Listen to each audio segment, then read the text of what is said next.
दोष कहां पर है? हम ये सोचने का प्रयास करें लेकिन ये जानते हुए भी कि एक सुप्रीम शक्ति है और उसके सामने नतमस्तक ना हो, ये हमारी ईर्ष्या का भाव है।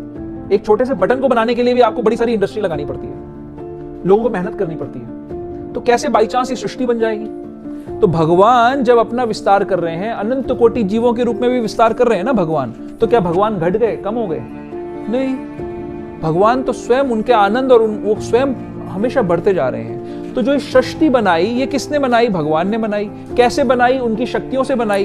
तो उनकी शक्तियां क्या सीमित हैं? भगवान क्यों कह रहे हैं 7वें अध्याय के अंदर कि ये जो प्रकृति है ये दुरत्या है, क्योंकि वो अनंत है, वो प्रकृति भी वो खत्म नहीं हो सकती, भगवान से आ रही है। वो भगवान की अनंत शक्ति से ये ब्रह्मांड बनाया गया है। तो ये कैसा है? अपने आप में पूर्ण है।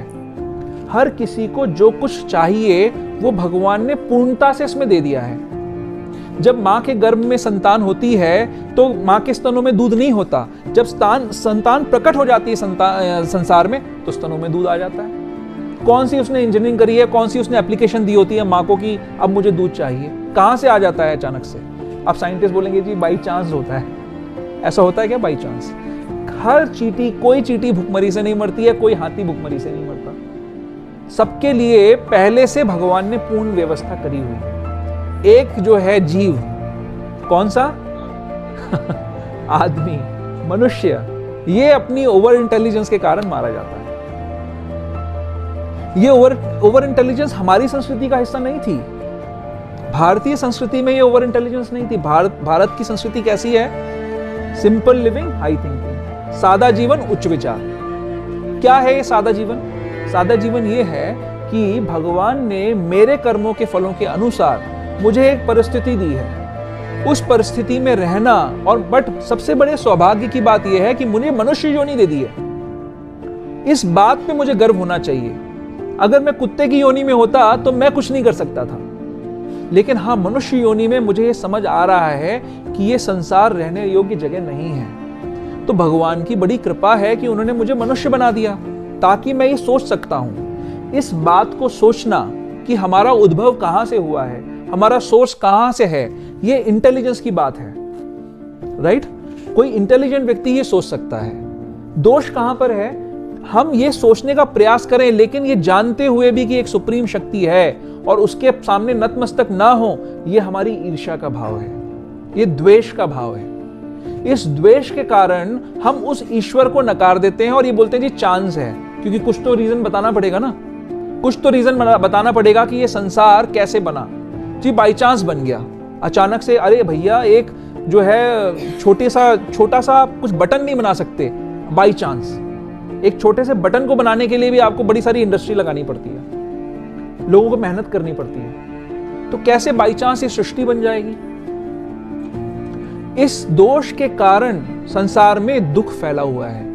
भारत की संस्कृति में ऐसा नहीं था। भारत में जो व्यक्ति है वो ये सोचता है कि मुझे मेरी परिस्थिति के हिसाब से व्यवस्था मिल गई है, भगवान पूर्ण है, उन्होंने मेरे लिए पूर्ण व्यवस्था करी है, मुझे जरूरत नहीं है इस परिस्थिति को बदलने की।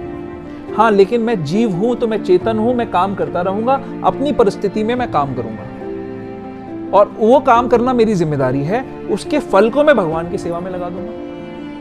और वैसा करने से, अगर मैं वैसा करूंगा तो भगवान सक्षम है, वो मुझे मेंटेन करेंगे। जब वो चींटी और हाथी को मेंटेन करते हैं तो मुझे भी कर लेंगे।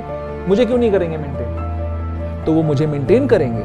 और जितना अवधि मेरे लिए इस शरीर में दी गई है उसमें मेरा एक ही लक्ष्य होना चाहिए।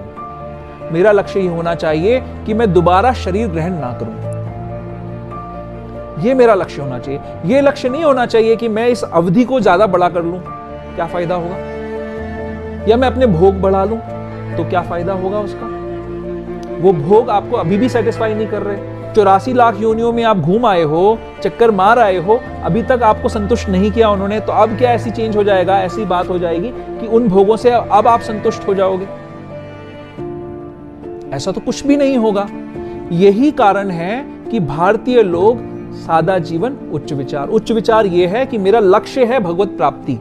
मेरी परिस्थिति में मैं अपने किए हुए कार्यों को भगवान की सेवा में नियोजित करूंगा क्योंकि वो मेरे प्रेमी हैं। ये भक्ति योग है। इस भक्ति योग को करते करते मैं इस जीवन काल को काट लूंगा अपना, और जब जीवन खत्म होगा तो मुझे दोबारा इस नश्वर संसार में नहीं आना पड़ेगा। मैं वहां जा सकता हूं जो भगवान का सच्चिदानंद धाम है, जो सच्चित और आनंद का बना हुआ भगवान का धाम है। वहां जाकर भगवान के साथ मैं आनंद करूंगा। वो आनंद की जगह है। अभी मैं जेल में पड़ा हुआ हूं। हरे कृष्णा कृष्ण कृष्ण